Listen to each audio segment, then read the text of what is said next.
Jadi jangan ke DPR. Terus gimana Gus? Saya kan masuk partai diajak Gus Dur. Saya bilang, saya masuk partai diajak Gus Dur, kan mestinya orang di partai itu ya jadi anggota DPR lah. Enggak, kalau Pak Mahfud tuh nanti cocoknya dari ketua MA katanya. MA itu Mahkamah Agung. Untuk penegakan hukum katanya. Kalau Khofifah, Alwi dan Hikam itu nanti biar jadi menteri lagi. Loh Gus, yang nentukan jadi menteri itu kan presiden. Ya nanti kita urus lah. Yang milih ketua Mahkamah Agung itu kan dipilih DPR dulu, lalu dipilih oleh hakim-hakim agung sendiri. Pokoknya nanti kita urus. Nggak cocok kamu berempat itu ke DPR.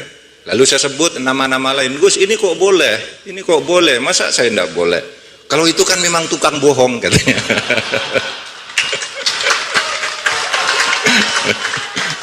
Itu memang tukang bohong, cocok di DPR untuk menghadapi orang-orang yang sama tukang bohong katanya.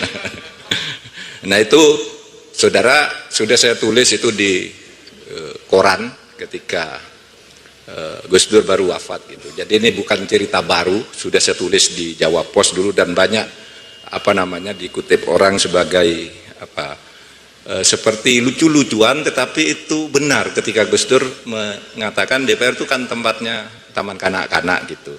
Kamu tuh enggak cocok di situ gitu. Tapi akhirnya kami tetap bilang Gus Dur, Gus ini pemilu tidak main-main. Kita mengembalikan kebesaran PKB. Karena begini hadirin sekalian, ketika Gus Dur itu berhenti atau jatuh dari presiden, itu satu cerita yang mungkin tidak banyak diketahui orang. Meskipun sudah saya tulis, tapi tidak banyak yang mengerti. Begini, ketika Gus Dur itu jatuh dari presiden, Gus Dur itu manggil saya, Pak Mahfud katanya, saya minta Pak Mahfud masuk PKB. PKB itu harus dikembalikan. Terus gimana Gus? Saya mau mengundurkan diri. Saya mau berhenti dari PKB, kata Gus Dur. Jadi nanti saya minta ada waktu itu 4 orang disebut oleh Gus Dur. Pak Mahfud, Pak Hikam, Pak Hilal dan Marzuki Usman. Tolong dibantu PKB diurus. PKB itu perlu pemikir-pemikir, bukan hanya pekerja-pekerja. Yang lain-lain kan seperti Khofifah, Saifullah dan macam-macam sudah di dalam. Ali Maskur Musa. Saya kan waktu itu masih di luar, berarti jadi menteri. Saya bilang, Gus, saya ini pegawai negeri. Saya ini guru besar dan saya dapat gaji sebagai pegawai negeri. Kalau saya masuk partai kan, saya harus berhenti. Gaji saya ya diputus oleh pemerintah karena tidak boleh seorang guru besar negeri, pemerintah itu mengurus partai dan masuk DPR. Oleh sebab itu jawaban saya nanti kan saya sampaikan ke Gus Dur sesudah Gus Dur pulang dari Amerika. Waktu itu mau berangkat ke Amerika. Terus sudah itu saya pikir-pikir, sebelum Gus Dur pulang dari Amerika saya telepon ke Amerika. Akhirnya saya katakan justru sebaliknya, PKB ini akan hancur kalau Gus Dur pergi. Oleh sebab itu saya tidak mau masuk PKB kalau Gus Dur keluar dari PKB. Terus akhirnya pulang dari Amerika. Ya sudah kalau begitu, kita jalan gitu. Nah itulah ceritanya saya terus masuk PKB bersama Gus Dur di tahun 2001 akhir pada waktu itu. Nah, saudara sekalian, ini penting karena jatuhnya Gus Dur itu dulu melalui beberapa peristiwa-peristiwa dramatis begitu. Yang sebenarnya kalau Gus Dur tuh mau tidak jatuh, artinya mau beroportunis, berakrobat seperti kata Gus Solah tadi, itu pada waktu itu bisa. Karena apa? Karena saya bersama Bu Khofifah, bersama Pak Alwi bertiga, ketika Gus Dur itu menjelang jatuh ini, ketemu dengan Taufik Kemas, lalu Hamzah Has ditemani Ali Marwan Hanan, lalu Akbar Tanjung dengan MS Hidayat, tapi MS Hidayatnya terus tidak ikut pertemuan, tapi pertemuan itu di rumah MS Hidayat. Lalu 4 partai ini kalau kompak, Gus Dur tidak jatuh. Karena suaranya besar sekali. Golkar, PDIP, P3, PKB.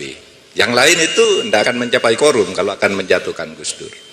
Nah pada waktu itu, pertemuan sore hari itu, saya mewakili Gus Dur lah, dan Bu Khofifah dan Pak Alwi, mengatakan begini, ini kan Gus Dur tidak ada salahnya.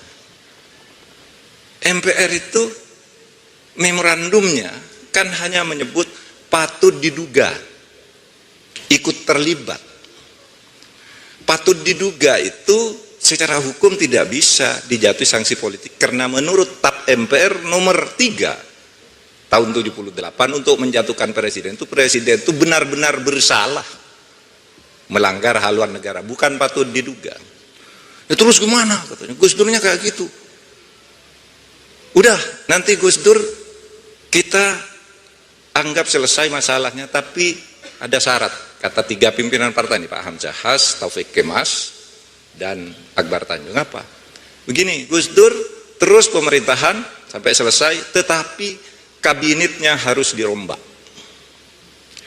Kabinet harus dirombak, dan menteri-menteri yang akan menjadi menteri yang akan diangkat oleh Gus Dur dalam perombakan kabinet ini harus minta persetujuan kepada pimpinan partai. Setiap partai punya jatah berapa, namanya siapa, itu pimpinan partai yang menentukan. Saya, Bu Khofifah, dan Pak Alwi senang. Wah, pokoknya Gus Dur selamat apapun lah, gitu. Kita gembira pulang. Akhirnya saya datang ke Gus Dur. Gus, sudah selesai nih lobbynya. Kita ketemu nanti di Bogor dengan pimpinan partai, pengumuman bahwa masalah memorandum selesai dan Gus Dur tidak akan masuk ke memorandum berikutnya, akan selesai gitu.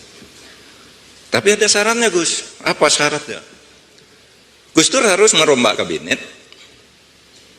menteri-menterinya diganti, dan saya dengan Bu Khofifah, Pak Alwi sudah rela, tidak usah jadi menteri, kasihkan aja ke sana, ke para partai itu, dan kami ya membantu Gus Dur, tidak harus jadi menteri, kami bantu, pokoknya Gus Dur tetap presiden. Terus siapa menterinya?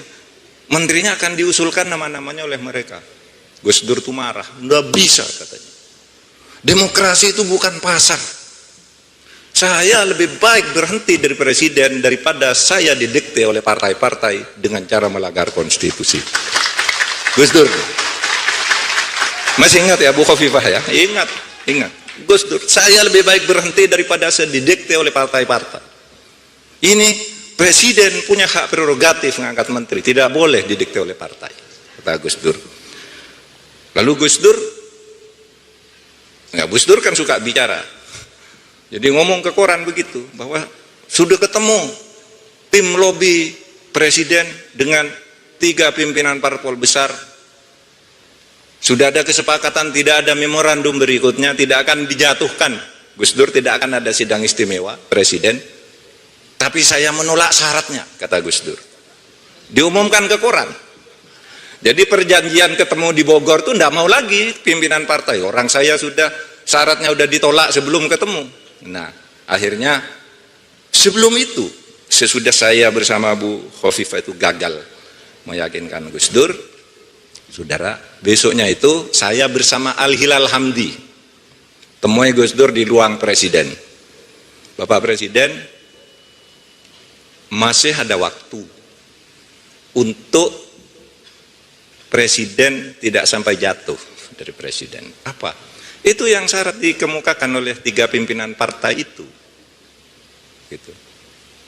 Gus Dur merombak kabinet, dan kabinetnya terserah partai. Gus Dur tetap presiden lah, aman. Gitu. Kata saya dan Pak Hilal. Lalu, nggak bisa, saya sudah bilang kemarin, nggak bilang saya begitu, nggak mau DDT begitu, kata Gus Dur.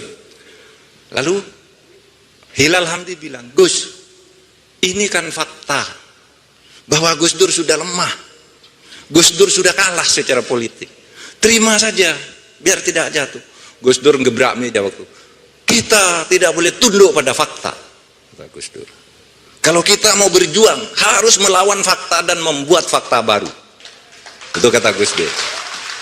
Lalu dia mengingatkan begini, coba Kita dulu menjatuhkan Pak Harto itu melawan fakta. Tapi bisa kalau kita semua kuat, berjuang dan punya tekad untuk terus memenangkan perjuangan ini. Nah itulah Gus Dur, saudara sekalian, bahkan ada yang lebih gawat dari itu, lebih gawat dari itu. Pada awal Juni saya ditelepon oleh seseorang yang katanya ingin ketemu Gus Dur, itu tokoh-tokoh Islam yang nama hebat-hebat. Saya tidak usah sebut namanya karena ada yang masih hidup, beberapa orang, ada 7 orang. Nanti 30 tahun lagi mungkin saya tulis. Sekarang saya tulis peristiwanya aja begini. Ini serius. Pak Mahfud, tolong diatur saya ketemu dengan presiden. Ini kami tokoh-tokoh Islam ingin turut memberikan solusi atas kemelut politik yang sangat panas ini. Oke? Saya bilang. Pas hari Minggu di awal Juni, kalau tidak salah sekitar tanggal 6 gitu, saya atur, Gus, yuk, ini ada mau ketemu. Oh boleh, kata Gus Dur. Bagus gitu. Terus diatur jadwalnya hari Minggu jam 8. Gus Dur tidak tanya agendanya apa, saya juga tidak tanya agendanya apa ke orang itu. Cuma ingin ketemu, memberi solusi gitu. Nah, jam 7 saya sudah di istana, ketemu Gus Dur. Pak Mahfud, ini yang mau ketemu saya agendanya apa? Oh iya, saya tidak tahu. Saya telepon orangnya. Pak, kita nanti jam 8 ketemu ya. Ini jam 7. Tapi presiden tanya agendanya. Nanti disampaikan ke presiden. Tidak bisa dong, masa mau tiba-tiba bicara presiden tanpa jelas apa masalahnya yang akan disampaikan. Lalu usulnya begini. Nanti tolong sampaikan ke presiden. Presiden jangan mengeluarkan dekret membubarkan DPR dan MPR. Tapi presiden supaya membuat dekret negara Indonesia ini menjadi negara Islam Indonesia. Ganti Pancasila menjadi negara Islam.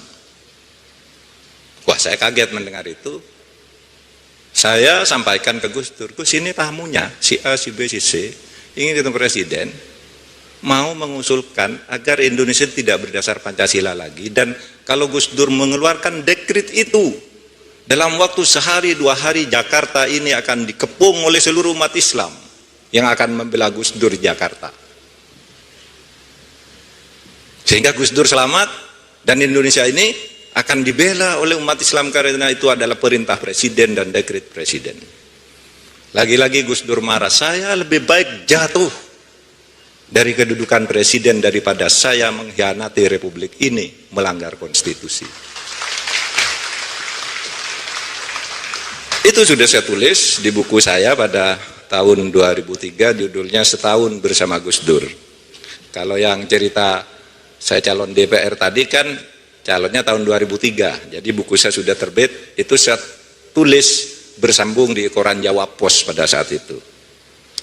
Nah, hadirin sekalian, itulah Gus Dur, punya prinsip yang tegas, tapi juga cara menyampaikannya lucu. Seperti kalau sedang serius gitu, serius, kalau marah betul.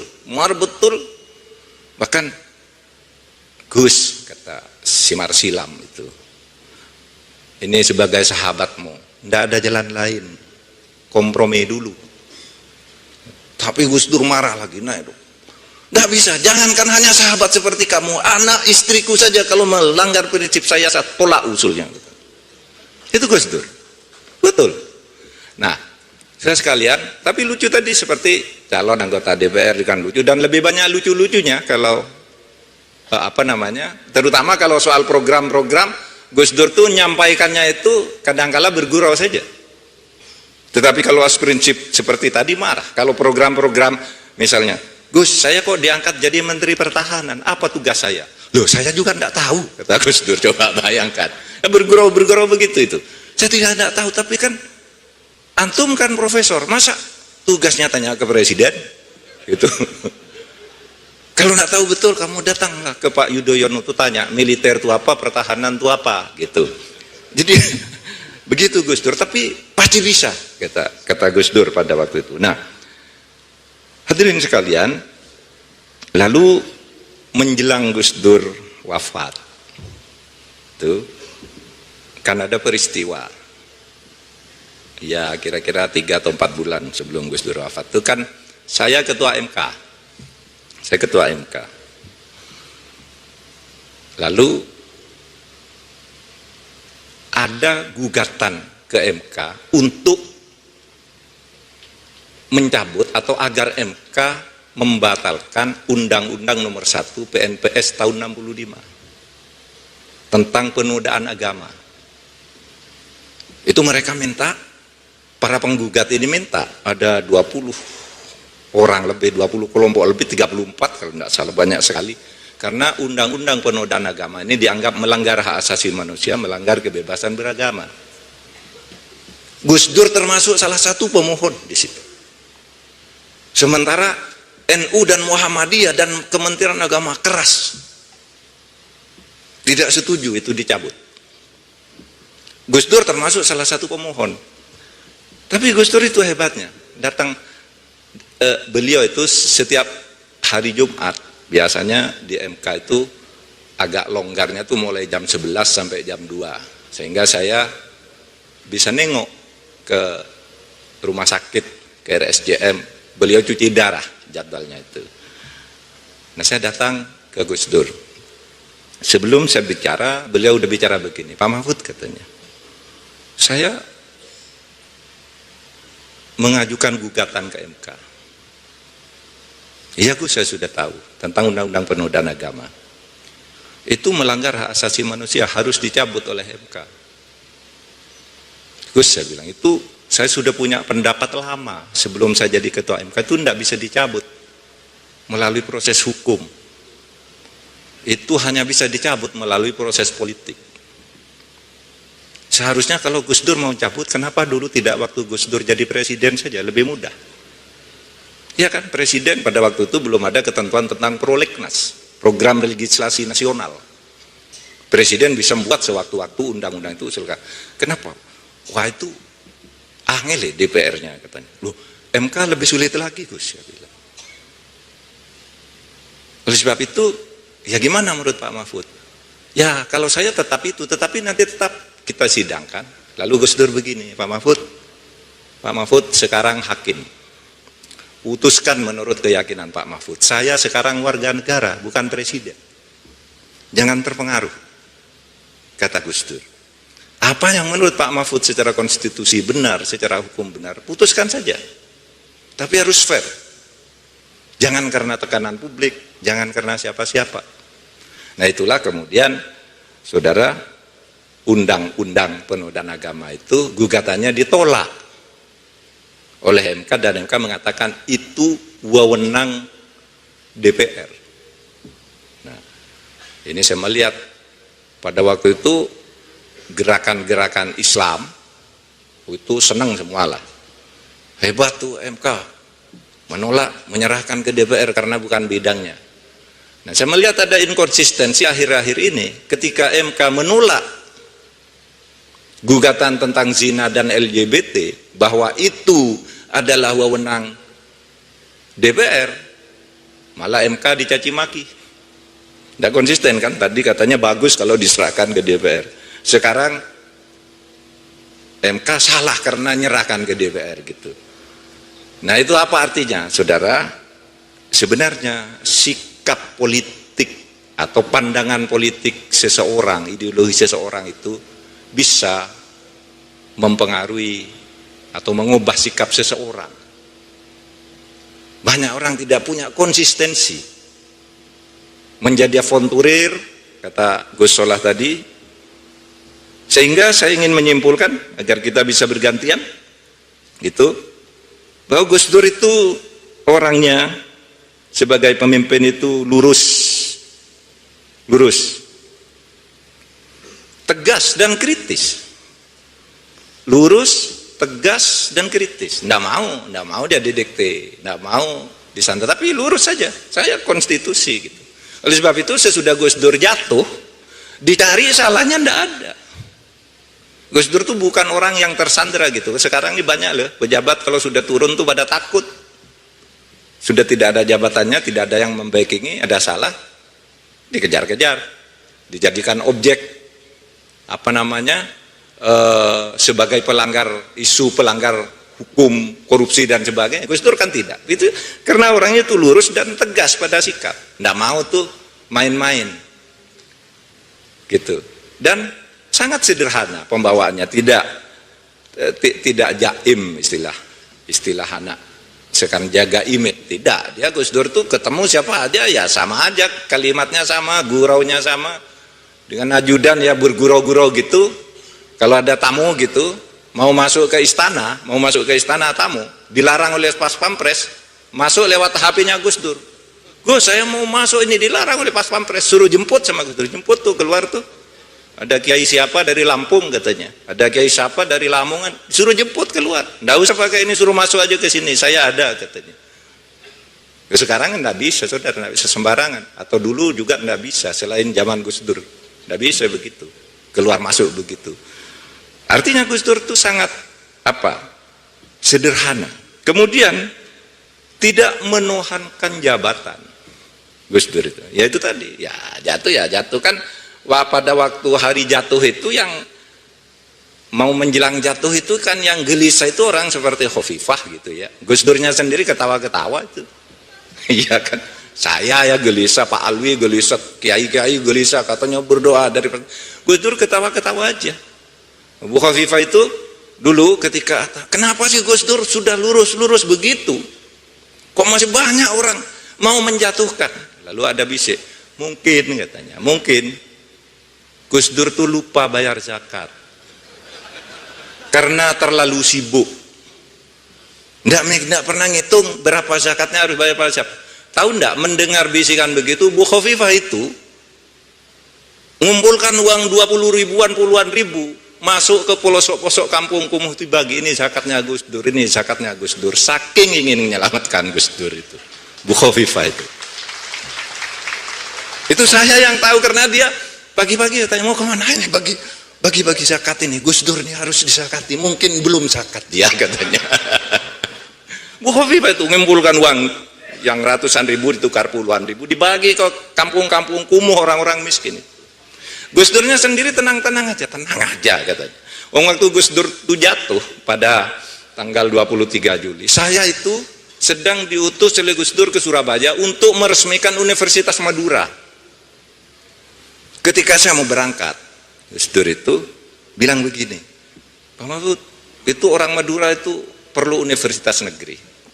Ini sudah saya tanda tangan ini SK penegriannya. Pak Mahfud ke sana aja, biar bangga orang Madura diresmikan universitasnya oleh orang Madura juga, katanya. Kata Gus Dur. Memang pada waktu itu lucu, orang Madura tuh ingin punya universitas negeri. Sesudah diperiksa, itu syarat teknisnya tidak memenuhi. Kan harus punya fakultas eksakta 3 dibanding 2 ilmu sosial dan agama. Di sana itu fakultas eksaktanya 1, ilmu sosial dan agamanya 3. Universitas Madura yang sekarang itu ditolak oleh Mendikbud, oleh Dirjen Dikti, ditolak oleh Menpan, ditolak oleh Menteri Keuangan, anggarannya tidak ada. Kata Menpan, ini tidak cocok dengan aturan. Kata Dikti, tidak cocok juga teknisnya. Lapor saya ke Gus Dur, Gus, tidak bisa Gus, teknisnya tidak memenuhi syarat. Orang Madura kok suruh nunggu teknis, tidak bakal terpenuhi itu, kata Gus Dur. Orang Madura sudah bawa sini SK-nya, saya tanda tangan sekarang, katanya. Lalu Universitas Madura itu satu-satunya universitas yang tidak memenuhi syarat tapi ditandatangan oleh presiden itu jadi universitas. Saya masih nyimpen tuh surat-suratnya dengan Gus Dur. Kata Gus Dur, kalau orang Madura suruh memenuhi syarat teknis tidak mungkin bisa, berapa tahun lagi, itu sekarang aja, katanya. Dan itu SK peresmian penegrian Universitas Madura itu, saudara, itu ditandatangani hari Minggu, coba, bukan hari kerja, hari Minggu. Sudah bawa sini, terus berangkat kamu. Orang Madura itu, nanti kita buatkan jembatan, sekarang buatkan universitas dulu. Jadi pada waktu itu jembatan Suramadu itu sudah mulai terbentuk, kepres dan sebagainya. Sehingga sejak zaman Habibie sih, zaman Habibie, Gus Dur, kemudian selesai Mbak Mega, kemudian selesai zaman Pak SBY, itu lewat 4 presiden. Bukan hasil 1 presiden itu, Sebenarnya dari awal sudah ada. Nah, dan yang terpenting dari itu semua, saudara, akhirnya saya ingin mengatakan, Gus Dur itu kecintaannya terhadap Indonesia itu luar biasa. Saya kira begini, kalau kita lihat fase-fase perjuangan Indonesia itu mengenai hubungan agama dengan negara, itu pada awal-awalnya kan Islam dan negara dipertentangkan, bahwa yang satu ingin negara Islam, satu ingin negara kebangsaan. Ribut, akhirnya kompromi. Kompromi di Piagam Jakarta diubah lagi. Ribut lagi. Oh, Assalamualaikum Kiai Soleh. Ya.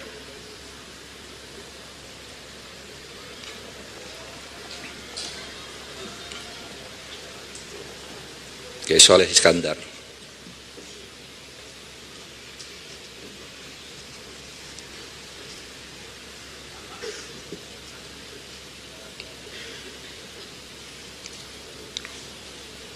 Mulai mempercepat langkah-langkah integrasi bangsanya dan mulai membangun secara lebih terencana. Nah, itu antara lain dilakukan oleh Gus Dur. Maka dengan demikian itu saja kenangan saya yang disampaikan malam ini, tapi kenangan saya yang banyak itu sudah saya tulis di dalam buku Setahun Bersama Gus Dur. Itu tadi cuplikan-cuplikan kecilnya saja. Terima kasih Gus Solah dan warga Tebu Ireng.